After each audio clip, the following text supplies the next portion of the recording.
then it's hard because that imposter syndrome fucking knocks you off your ass. Like you can feel that. And then you show up to work and you're like, oh shit, I'm 19. This person has worked in this position longer than I've been alive.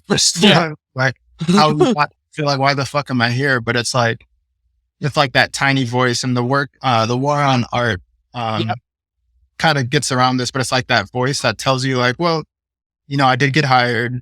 I do good at what I'm doing. I am supposed to be here, but it's like such a quiet voice when the loudness of like, of all the doubt and stuff gets in. It's such a loud thing, and it's so fucking difficult to silence it. You know what I mean? Yeah.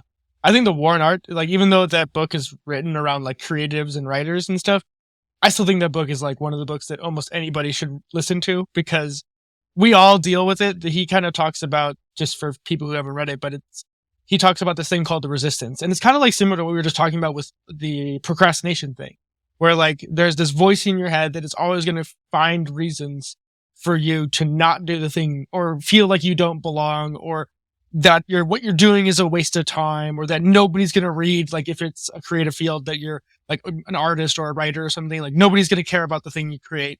And the way he kind of puts it is like, nope, like if you really want to be a thing, like even an engineer or an astronaut or a writer or a weightlifter, right?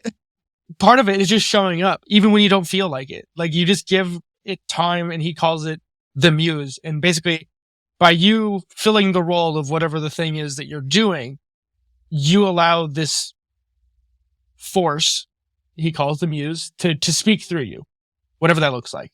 And that's how you become the thing. You just give more chances for that ideal that you're aiming for, being whatever role you feel like filling, to be expressed through you.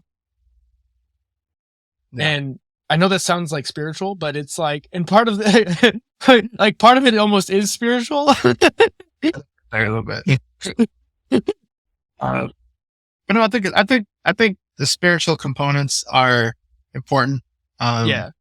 Where you take that is up to like personal discretion, I think, whether it's like religion or spirituality or whatever.